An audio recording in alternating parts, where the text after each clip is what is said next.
Hey guys, it's Chandler, and welcome to the Healing Heroes. I promise you.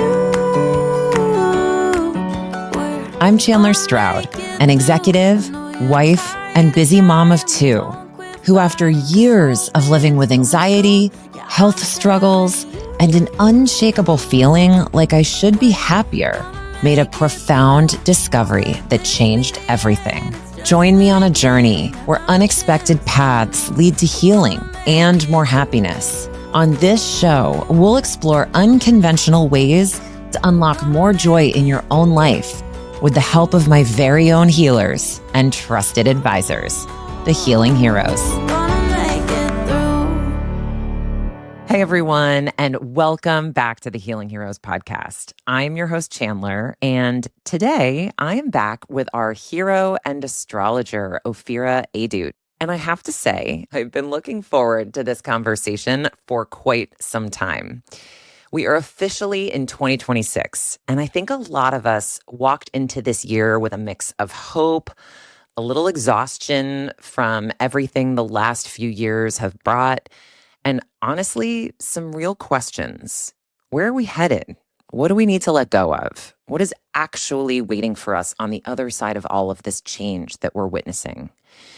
Well, it turns out the cosmos have a lot to say about exactly that. And today we're going to let Ophira walk us through all of it. If you've been following along with our previous conversations, you know I came to astrology as a curious skeptic who eventually fell completely in love with it as a tool, not for predicting the future, but for understanding yourself better, getting curious about your patterns, finding language for things you were already feeling deep down. Think of it as, Ophira always says, a personalized weather report for your inner life. You cannot control the weather, but knowing what's coming helps you decide when to batten down the hatches and when to throw open the windows. Today, we're doing a full 2026 cosmic overview, and I want to promise you something before we dive in. You're going to leave this conversation knowing not just what's happening astrologically this year, but what to actually do with that information.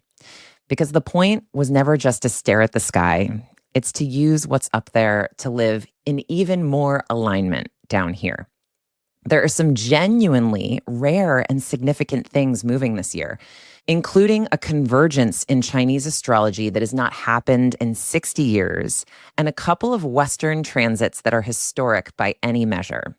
I'm going to let Ophira take us through what she is watching most closely this year, and then we're going to get into the practical, the timing, energy by season, and what this all means for your healing, your relationships, and your life.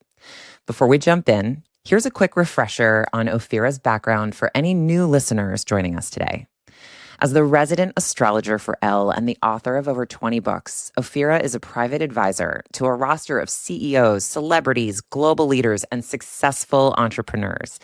On TV, she's appeared as a guest expert for a multitude of outlets and created the first streaming reality TV dating show based on astrology, Cosmic Love, on Amazon Prime Video.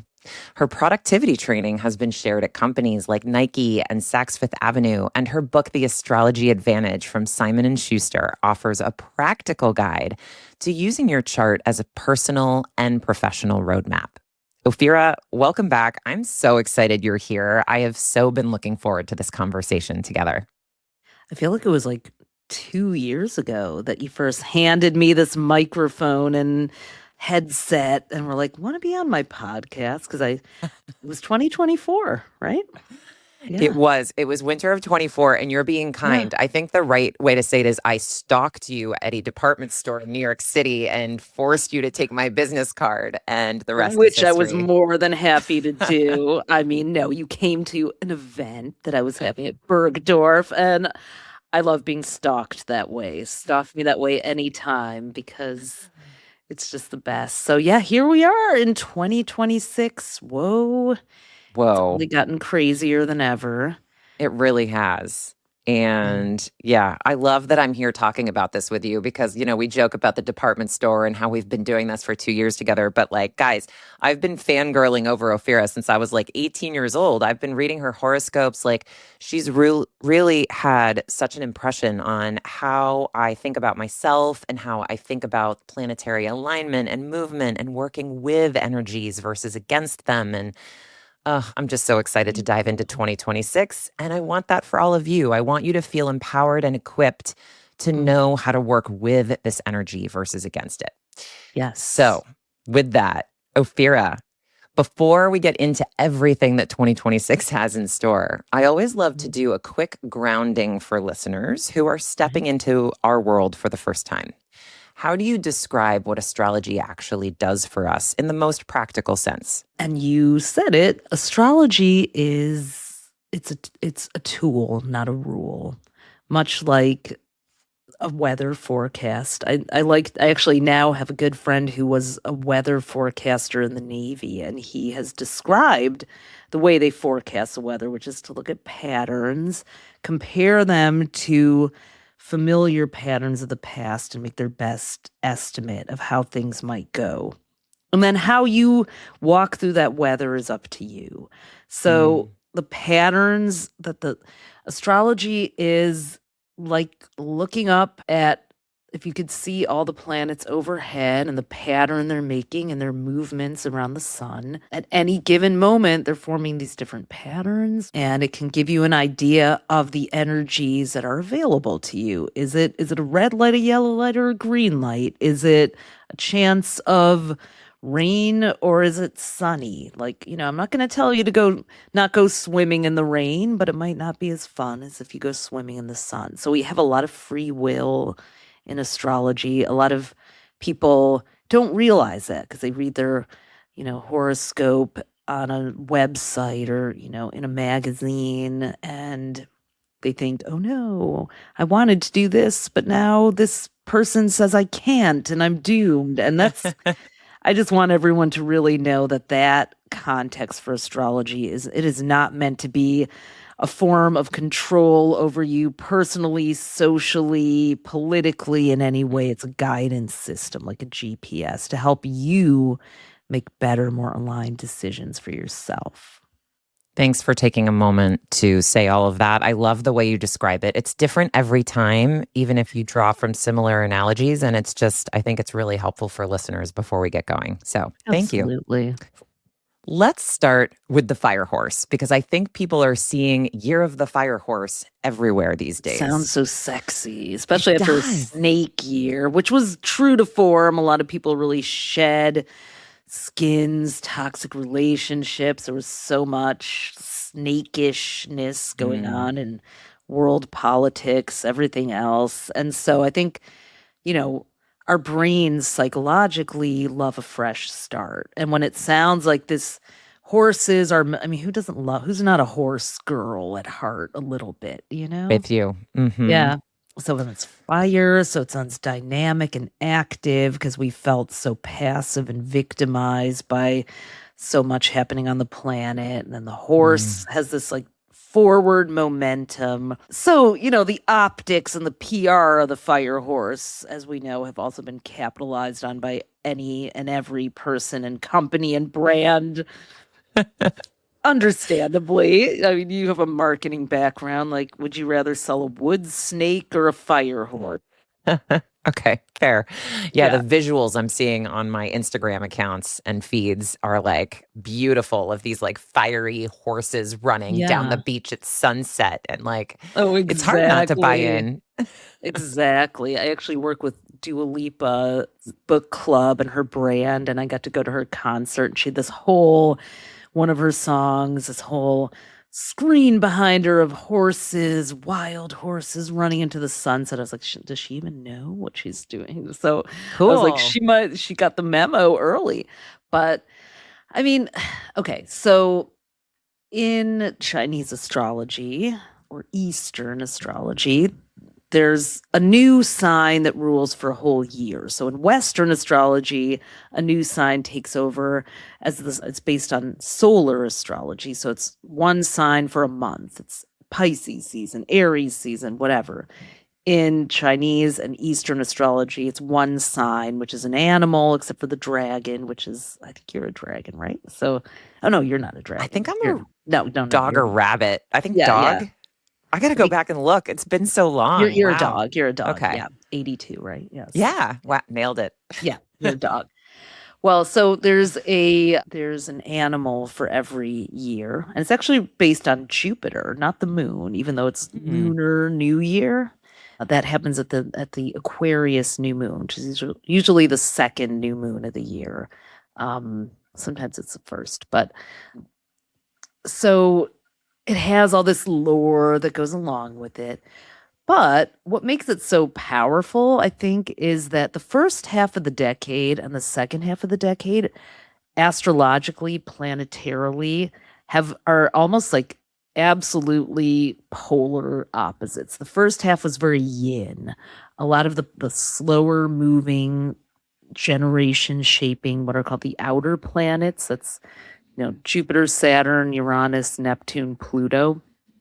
We're in water and earth signs, which are very yin. So we were inside from the pandemic and lockdown. There was a lot of internal stuff, a lot of people doing healing, plant medicine, such a spiritual boom. And then 2025 was this pivot year where those planets, peeped into fire and air signs briefly and then went back into the water and earth signs, the yin. But then it was a sneak preview of them settling into these fire and air signs for the long haul, for either the rest of the decade or a couple years toward the end, or even into the 2030s. So the fire horse energy is sort of aligned with the same energy of yang now, this forward momentum, like everything that's kind of been percolating in the first half of the decade wanting to come into form. So I think that excitement feels like the expression of this new energy we're wanting, we're feeling. It's a little scary, a little dangerous, a little unknown, but also like we're ready for the novelty of it all. So each Eastern sign corresponds with the Western one, and the horse actually corresponds with Gemini. And when it comes to fire, so in the lunar zodiac, every 2 years are ruled by an element. So years that end in a 0 and 1 are metal, which is sort of this strategic, sharp energy. It's funny because there was a coin shortage at the mint in 2020 and 2021 because of the pandemic. It's a metal year, so that was kind of wild. Yeah. And then years ending in 2 and 3 are water. So we have a horse year every 12 years, but not a fire horse year because there's these 2-year cycles. So years ending in 4 and 5 are wood. So we have metal, which is very sharp, strategic, water, which is kind of dreamy, creative, wood, which is about like growth and expansion and structure. Then fire, years that end in 6 and 7, which is action. That's why we're feeling this.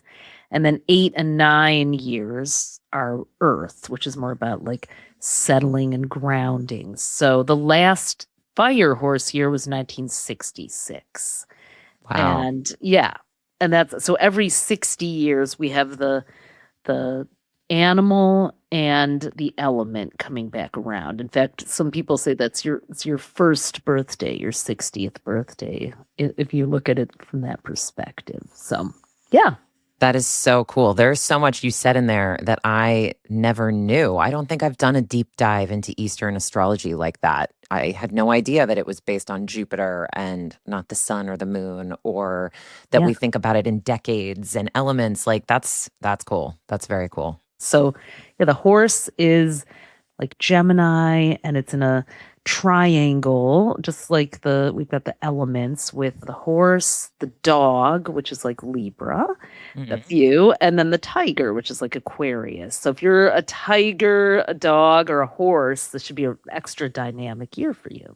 I mean, awesome. I'll take it. I need a dynamic year. I'm pumped. And I'll like plug this, but like I know your site, astrostyle.com, has a lot of calculators, birth Yeah. chart generators, like all this stuff. People can go to Yes. your site to And we have a learn more about Chinese sign themselves. calculator on there too. If you go to our cosmic calculators on Astrostyle, you can find out your element and your sign. Yeah. Cool. I've like lived on that site. I mean, spent so many hours just calculating stuff. So it's fun. You can really Fascinating. go down the rabbit hole. Mm-hmm. I keep seeing language around this year that sounds like a lot, like stop waiting, start moving. There's this like real sense, as you were describing, that 2026 is a year of like action and movement and Mm-hmm. fire. Like, what is the invitation of the fire horse, maybe for women in particular? And is Yeah. there any caution associated with that you'd maybe Yeah, highlight? definitely. So it's a combination of things. In fact, we give every year a theme in our yearly book. And this year we named the year the Unbridled Spirit, which is, yes, a horse pun.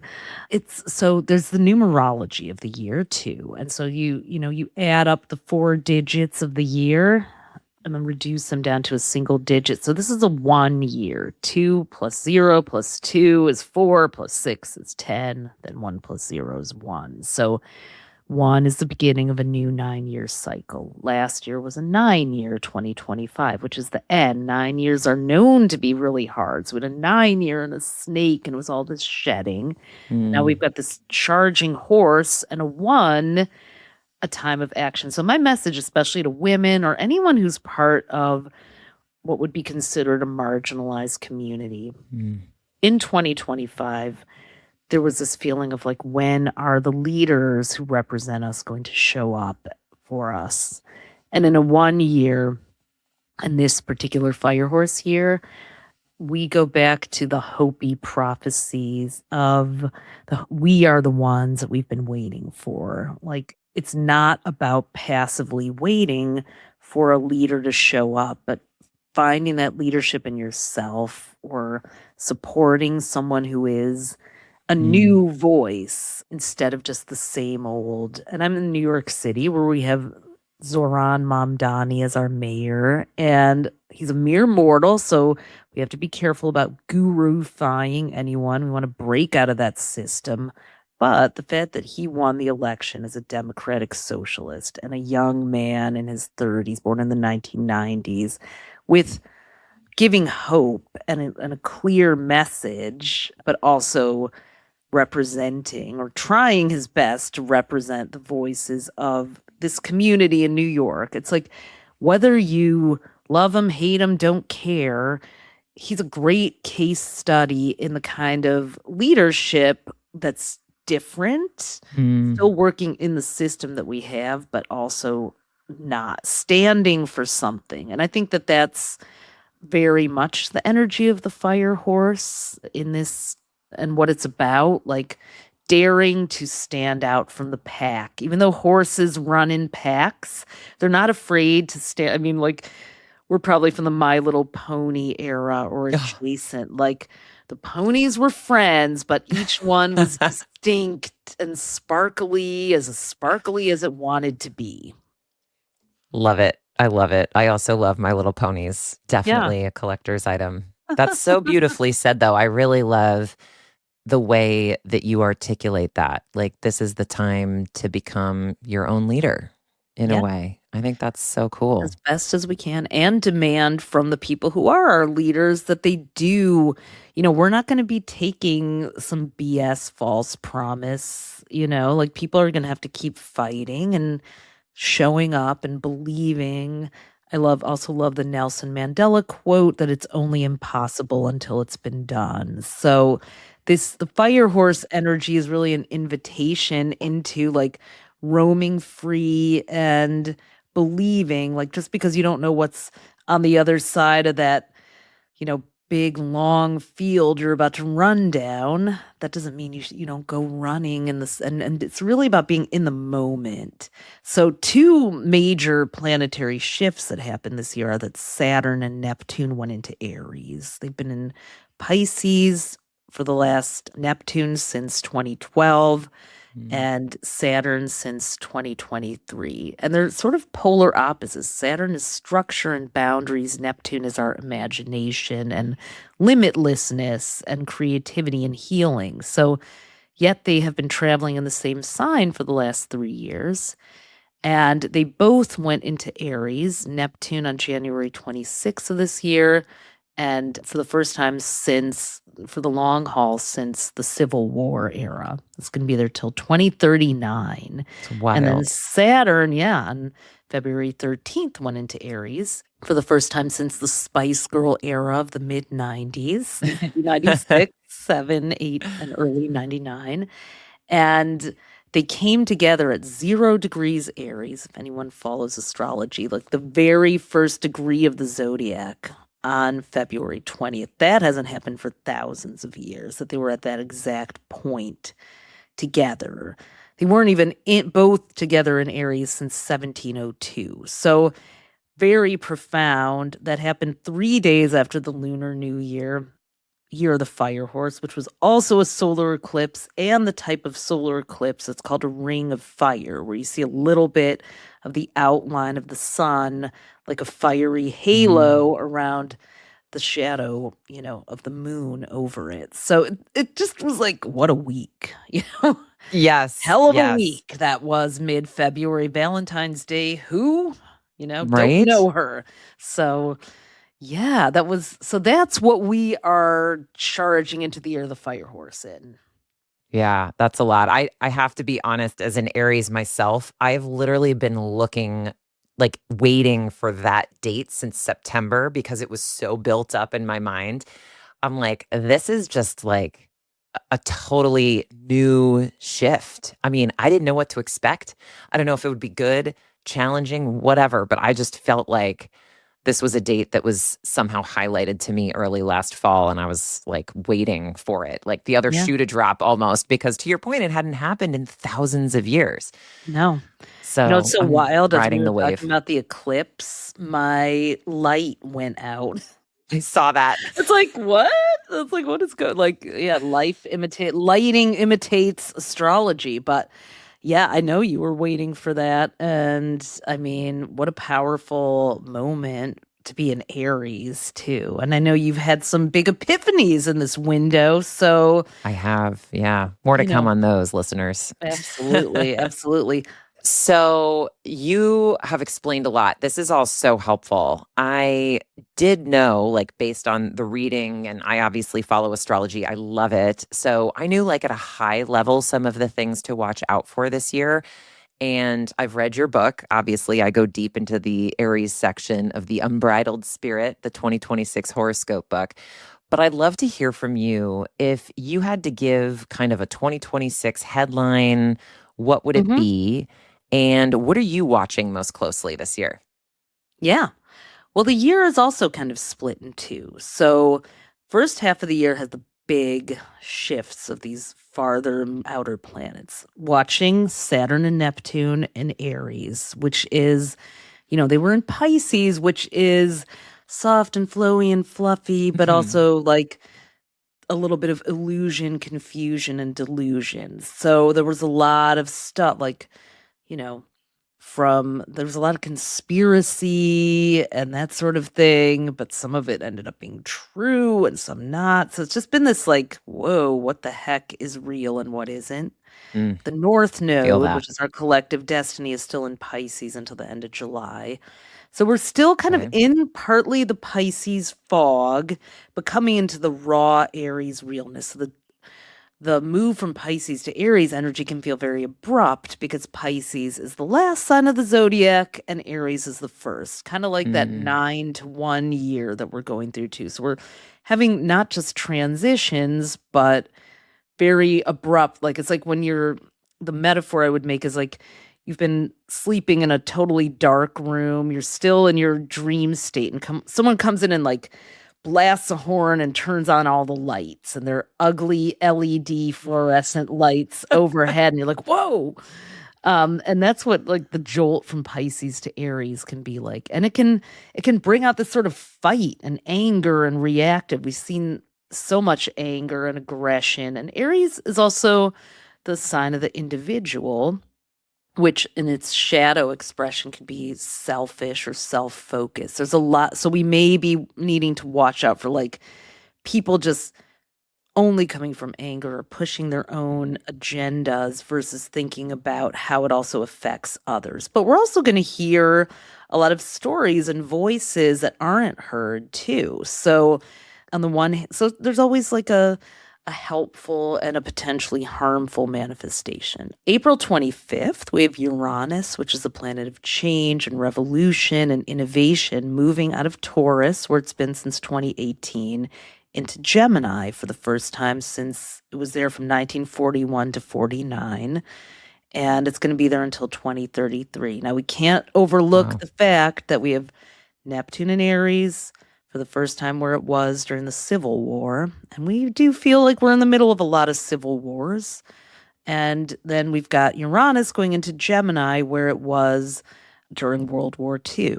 And Oof. even I was looking at the astrology of Iran when it was under the Shah versus becoming the Islamic Republic. So the Shah, who left during the Iranian Revolution, came into power in 1941, right when Uranus was at 0 degrees Gemini, which is going to be again at the end of April. He left quote unquote left 1979. Both of those times, the North and South nodes were in Virgo and Pisces, as they are again now. That happens every 18 years. So we have all these repeating historical patterns back to the weather forecast of times of war, strife, and conflict, or regime changes or revolutions. Does that mean it's going to repeat the same way? No, this is where your free will and fire horse conviction have to come in. How do we want this round of those? They haven't ever all happened at the same time quite like this in this moment in history when we are this developed with technology, etc. Which can go either way too. Yeah. But it's like this is where human creativity, will, and maybe karmic tests come into play. Like, what are we going to do with this? Here's what we got. What are we going to do with this? So that's like the first half. We've also got Jupiter, which is the global planet, and Cancer, which is domestic. So we see a lot happening at home. We see, Jupiter likes to be in Cancer for some weird reason. I'm still trying to figure out why that's supposedly its best place, because being global and being stuck at home. And I think it's manifesting in some of the anti-immigrant, protectionist sentiments that are happening. But on June 30th, Jupiter is going to go into Leo. So that's also like, okay, out of this Cancer bubble and shell, Cancer's a sign of the crab, into the mighty lion, which is pride and protection. And the North Node is going to go into Aquarius. That's our collective destiny for the first time since the late 2000s, 2009. So that was when, for example, Bitcoin was minted and all these other, we had the subprime mortgage crisis and all these. So we can start to look at like, well, will there be some digital currency and that sort of thing that really the stable coins of the world. Anyway, you can go down a real rabbit hole with this patterning, but this is to say the second half of the year, we're going to have by then Uranus and Gemini, which is about communities and neighborhoods and local action. We're going to have this Leo and Aquarius energy coming in, which is about protecting each other, groups. I mean, there's a real potential to rise into this age of Aquarius kind of promise of truly taking care of each other as fellow humans on this planet and building a world that isn't only favoring a small amount of people. So that's there's no short answer yet. I'll try, but this is kind of what we're looking at. It's a lot, but it's so cool. I love hearing you like pull that red thread throughout history and connect these dots. You do it so well because you've studied this stuff so deeply. And for anyone that's like, whoa, like just your mind is blown right now, I highly recommend following Ophira on Instagram because sometimes she does post these videos where she'll talk about like the energy and where it's been in historical events and how that translates to today. And I just like, I think that's so cool to unlock those Thank patterns you. throughout history. I think I it's just got a really camera to fascinating. try to do it more because of Saturn and Neptune and Aries. So, I love it. I love it. Good for you, leaning in. yeah. I mean, there's so much production you have to do now. Like, because I love how, like, I really love to stay up on what all different generations are creating. I think that's also sort of an invitation of the fire horse Aries energy, like intergenerational cooperation, let's just say. So, like, I'm curious and I'm really super impressed what, like, young people are doing when they're making videos, like, and showing different images from history behind them. So, like, I'm trying not to have to be a perfectionist about it, but I'm like, that's really visually entertaining. I gotta really do that too. So, Ophira, we've talked about these big, slow moving outer planets and the energy that comes with those. But now I'd like to get personal for a moment.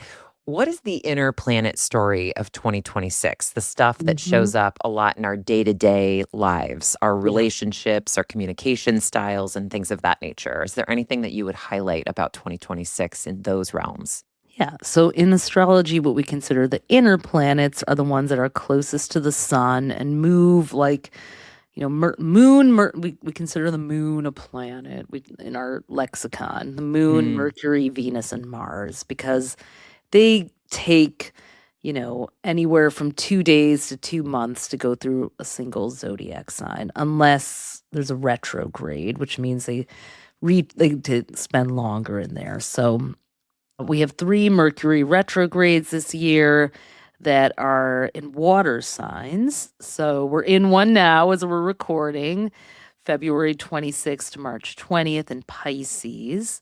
And so Mercury retrograde is when Mercury, the planet of communication, technology, and travel, passes the Earth in its orbit, appears to go backwards as we measure the degrees of its journey, and then has to retrace its steps. So it's a long period that can kind of make those things go haywire.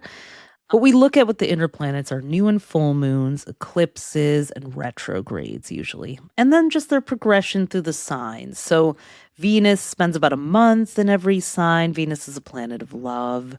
It's going to be going into Aries March 6th, and that'll color the rest of the month. We have Mars, which is kind of what we're passionate about, what we're driven towards. So that takes about 2 months to go through every sign. mm. We're going to have a Venus retrograde this fall in October, November. So that's a 6-week period where that can cause love and harmony to go awry. So these retrograde periods are really times to reflect, repair, anything with the prefix RE, renew vows instead of getting married, or if you do get married during that time, go back and renew your vows a year later. Again, most people hear about, especially retrogrades and eclipses, is bad. So I want to get us really out of I get calls so many times, is this bad? What's going to happen? Is something bad going to happen? So much fear mongering. I really want to encourage you to be like, yeah, they can reveal things. Like, you know, we're recording under a lunar eclipse here, and eclipses are like giant spotlights that can reveal things that have been hidden. But whatever gets revealed or stirred up by an inner planet, especially a retrograde, it was there. It's just being exposed, and it's like sometimes you have to deal with it, just like sometimes you have to do your homework or take out the trash or whatever, or else things don't go the way you want them to. So sometimes you do it proactively, sometimes you need a nudge. And yes, things do line up with planetary trends sometimes. Neptune and Aries, for example, in the Civil War, but also it wasn't just the Civil War happening, it was also the end of slavery, suffrage, women's suffrage, things that we had to fight for. So I think if you were just following astrologers who give you fear-mongering Mhm. interpretations, or only ones that give spiritual bypass, fake positive, you might just balance them out or try or follow us. We'll try to keep it as real as possible. Ophira always does. Not all astrologers are going to are well, I'll just quickly say this. Like astrology should not be the foundation of everything. Behind the astrology needs to be a foundation of wisdom, understanding of how different things are going on and are at play. It's not just the planets are coming for you, so go hide. So the inner planets are more like kind of the side roads or the roads when you get off the highway, and the outer planets are the longer stretches of highway and what's going on there. Cool. Again, great analogy. And I'm going to make a plug here because you and I did a dedicated episode on the value of retrograde periods for did. listeners. And I Yes, we think it was did. fall of 25. So if you Mhm. want to tune into that, highly recommend. That was a fun conversation also. Yeah, they can be incredibly productive. Like, how much stuff do you have right now sitting on your desk or table that you haven't finished? I know I have a lot of piles. So Yeah. I'm using this March Mercury retrograde to finish up things that I started and got distracted by over the holidays or with other work that has to get done. So you can really use them as opportunities to get some stuff done. I want to just make sure, as listeners are tuning in and listening to you talk about all of these really cool transits, I'd love to make sure they walk away with something that they can really use after this episode. For them. If you were handing someone a rough guide to the energetic seasons of 26, like a personal almanac, let's say, and I know this will vary by individual, how would you describe maybe each quarter of the year? Like, what are the biggest, like, green lights, maybe, and where would we need to slow down and go inward at the highest level? Yeah. And I love to think of the year in quarters. We taught a group coaching once and we did it that year because it follows the calendar that a lot of people follow anyway in their jobs and work. And I love applying astrology that way. So Q1 has really been this like all the change. Like, I mean, Neptune and Saturn, the fire horse is like just try to survive or, like eclipse. Feel just that. Just like let the changes happen and just try to stay anchored and aware, but you're not going to be able to make total sense. Hindsight is 2020. So even though astrology helps us prepare and plan, sometimes the events have to happen. And eclipse, it was a lot of extreme changes at once. So I think Q1 is just like, it's a gift now that Mercury is retrograde for 3 weeks, so we can just kind of let the dust settle from all of that. Then Q2, April, May, June, the one main event is Uranus. Well, there's a couple, but Uranus moving into Gemini out of Taurus, where it's been 2018. So the almanac field guide for that is it's been in an earth sign. Taurus rules money and our material realities. We've had a lot of change to that.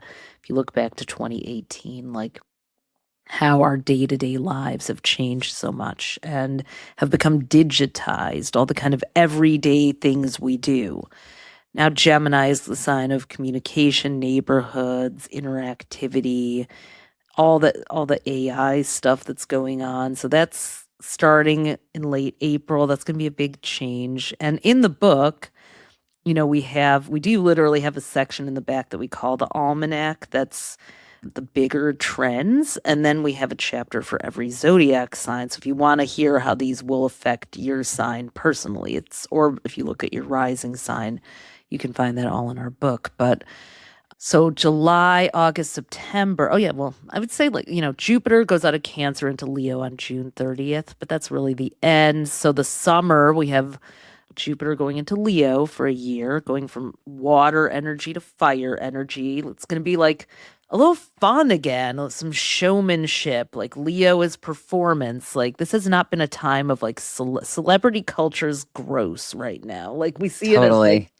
just like who cares? Like you're not saving the planet here, but artists and celebrities, Jupiter's philosophy and expansion and truth telling. So one of the things I think has disappointed people about celebrities is so few of them being willing to take a stand. I mean, we have absolutely loved the Bad Bunnies, and even, it's very Jupiter in Cancer for him to do a show about his homeland, Cancer being home. That was the best manifestation of the first Spanish language Super Bowl. There's Jupiter, international, Cancer, this very traditional kind of. Actually, the Super Bowl was created in the 90s. The halftime show was created in the 90s by the guys who created In Living Color. So it's not even this tradition that, that's a story for another day. But Google that one. Yeah. Cool. So, but Jupiter and Leo, we might have some great summer concerts. Now, Mercury's retrograde in a lot of July. So I would say also take your vacations in August if you can, or prepare. It's going to be in Cancer, so maybe you go back and visit family, but there could be tension on a family trip, so that's kind of annoying. But the North Node is also going into Aquarius, so we're moving into this more I think the technology piece is really going to speed up over the summer too, which I'm not thrilled about, even though I love technology. All the surveillance and everything of the AI is not great for humanity. And then October, November, December, we have Mercury retrograde and Venus retrograde in late October and November. But the good news is, for once, there's going to be no Mercury retrograde over the holiday season. So the end of the year is free and clear. And then we're moving into 2027, which in human design is a huge turning point year, the beginning of a new 400-year cycle on February 15th. So this is also still a transitional year. 8, 9, and 1 years in numerology are the transitions. And then we go into a 2-year, which is about partnership in 2027. We're still preparing. So each quarter, you're going to have something new to digest and process and adapt to and clear out, but also consider it more of a preview of the longer term, the rest of the decade that's ahead. Well said. Okay. Thank you for packaging that up for us in quarters. Yeah. I'm on the edge of my seat. Questions, the whole thing. This is great. This is really great. Thank you. Oh, yeah. When you sit with everything you just walked us through and let it speak to you at a soul level, what do you think 2026 is really asking of us? Not just what's happening, but what is it calling us to become? Courageous. Good word. Yeah. Which, that's a favorite of mine. Yeah, exactly. And I want to just make a note that courage does not mean just acting. I mean, I've heard it described as action even in the face of fear, but it doesn't just mean doing, but it could eventually. It's before courage, you need curiosity. Courage without curiosity is just you being an asshole a lot of the times, Love that. Or being willful, or it's we need responsible, grounded, calculated curiosity. That's what I think courage is. And this move, the Aries energy, Saturn and Neptune and Aries are very impulsive, raw, just do. First sign of the zodiac, never touch the hot stove. It goes rushing off. But Uranus and Gemini is also hang on, step back, think about it a little bit. So thoughtful action, mindful, intentional action, those are the invitations of the year. Love that. Thank you for laying that out. There seems to be a thread running through all of it around authenticity. Mm-hmm. The cosmos are done waiting for us to stop performing versions of ourselves that don't fit anymore. Do you see that too? And what does that mean for someone who spent years maybe healing old stories about being too much or perhaps not enough? Well, one of the gifts of the Neptune and Pisces 14-year era that just ended and Saturn is we did get all these trauma-informed tools and therapeutic message, which are very important. As humans, we also have to keep evolving. Now it's time to implement those. Sometimes I'm not here to rush anyone through their healing process. That doesn't happen on linear time. And there's a point where it's okay, I know all this stuff about myself. What do I do with it? How do I then go out and then become and live this new version of me that's healed, because sometimes those parts of you are I've really learned so much about internal family systems therapy and parts work. Sometimes those parts, it's not like you're just shedding them. There's a lot of language in the healing spiritual world of shed and cut off and overcome and this. So like we need, like, I think, a middle ground between like acting like you can just cut something off like a limb, because Yeah. the body does keep the score, and you have to have a healthy respect that if that was in your neural patterning at a young age, some trauma, it could show up. It could still show up like a bad uncle at Christmas sometimes, even if it's not on the guest list. Or but also we don't always have to center our lives around that incident or trauma either. So, like, finding a way to respect it healthily, but also create the thing that we're gonna center ourselves around next. What is that?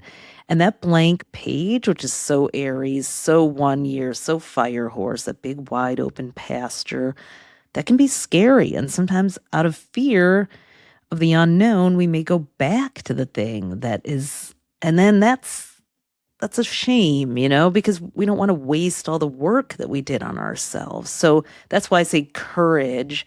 And it's not just curiosity, it's community too. Like, really, that's why you see like a lot of creators are focusing on community now versus being influencers and stars. So in the second half of the year, if celebrities do come back onto the scene, a lot of them got challenged. It used to be like they were the famous 1% class and everyone else was their fans. Well, with the creator economy and YouTube and TikTok, there are people who I have never heard of who are internet famous. And I mean, I might Yeah. be in my own way too. Like, you either know who I am or you've no idea. Like, it's not like, well, everybody knows who, I don't know, Brad Pitt is or whatever. Like, yeah, we Mm, still have those super celebs, but they don't have the same clout, Who had, like, no, I agree. we have kids, we know who Mr. Beast is. I mean, like, ask someone without kids, they might not know, but like this guy is like a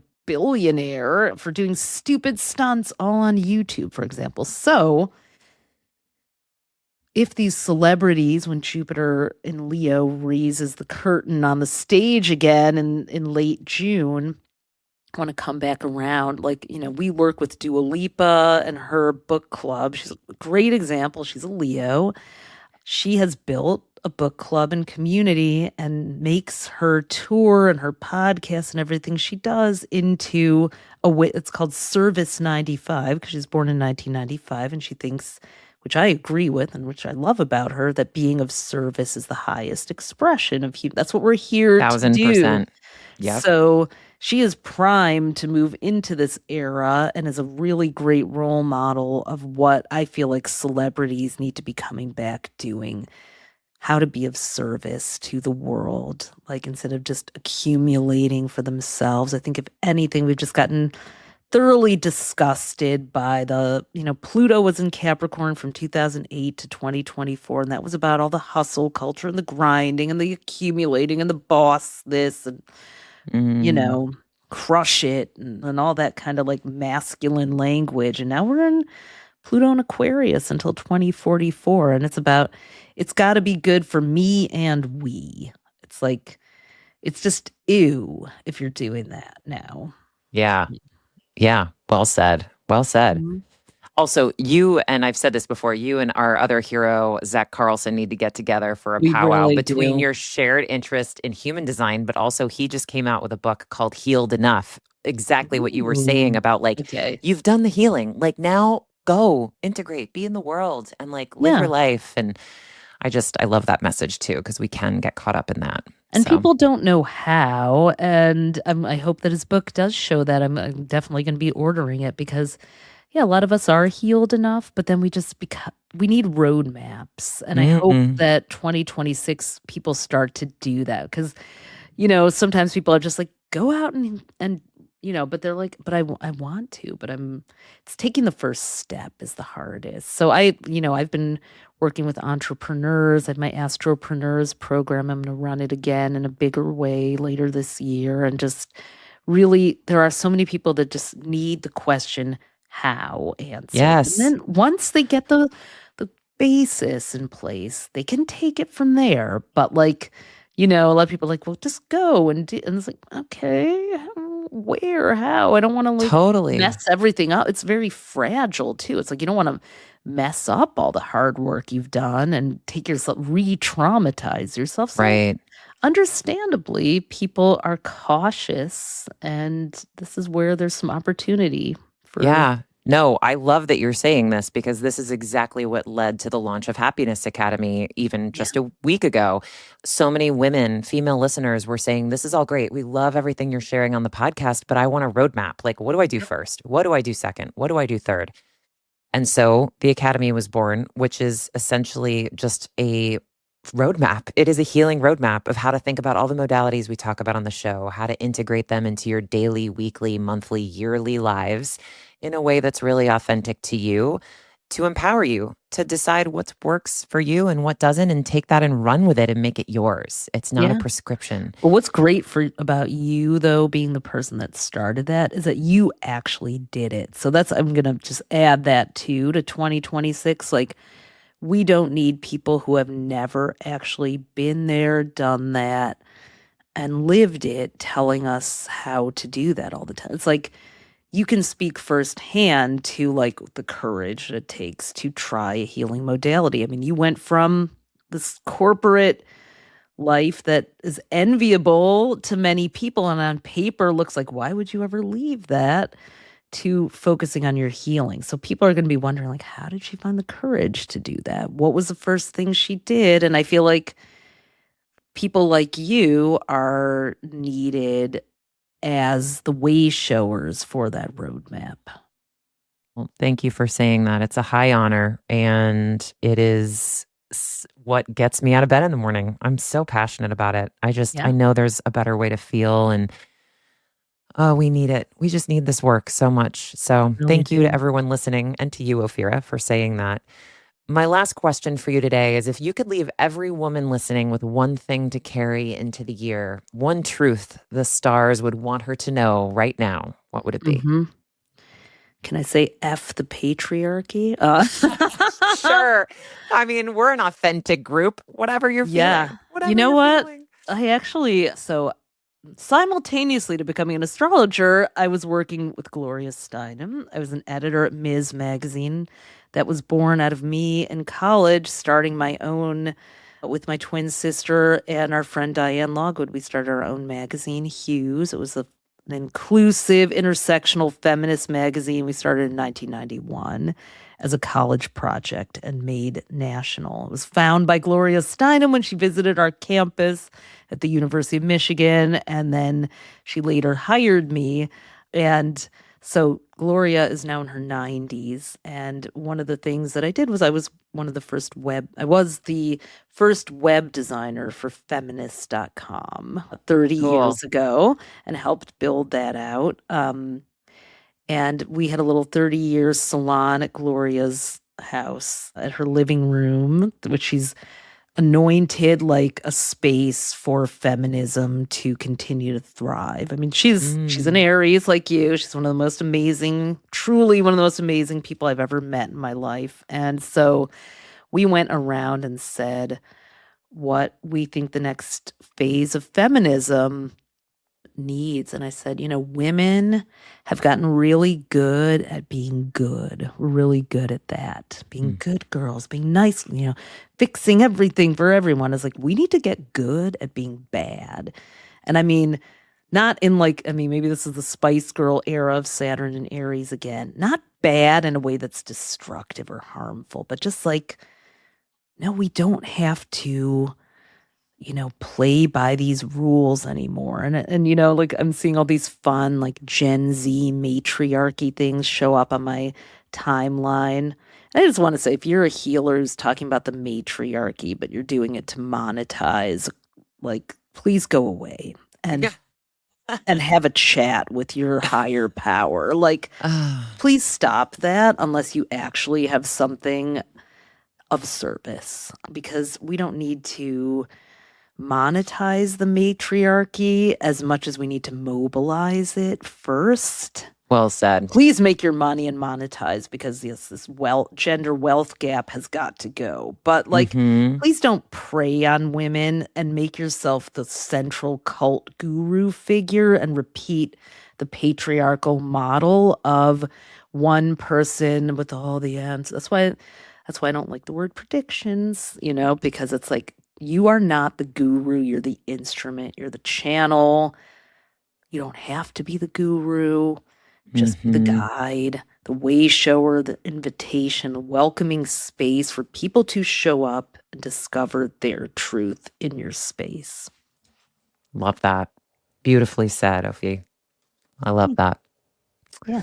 And cosign. It's a very Yeah. hard cosign for me. Like, When an as in Aries gives a permanent Sagittarius ink. a mic, the Oh, soapbox love does it. get stood upon. But I just can't. I can't with Oh, it's that BS great. anymore. We do not need gurus. We don't. We don't. No, I think everyone has awakened to what's really happening in those spaces where Yeah. people have served themselves up as these higher condescending powers. It's Yeah. no. Like, power is now being handed back to community. And I think people who aren't looking to be the gurus, right? Yeah. It's No. like Become we're in a new wise, time. but that we need community wisdom now. What you're saying is really resonating, though, and why I've loved my heroine conversations so much. I think I've had 15 or 16 of them now, and all of these women have been through the belly of grief, of tragedy, of trauma. And they're regular women like you Mhm. and me who have healed themselves. They found inspiration and joy on the other side. And I love hearing them tell their stories because they always have wisdom to offer our listeners.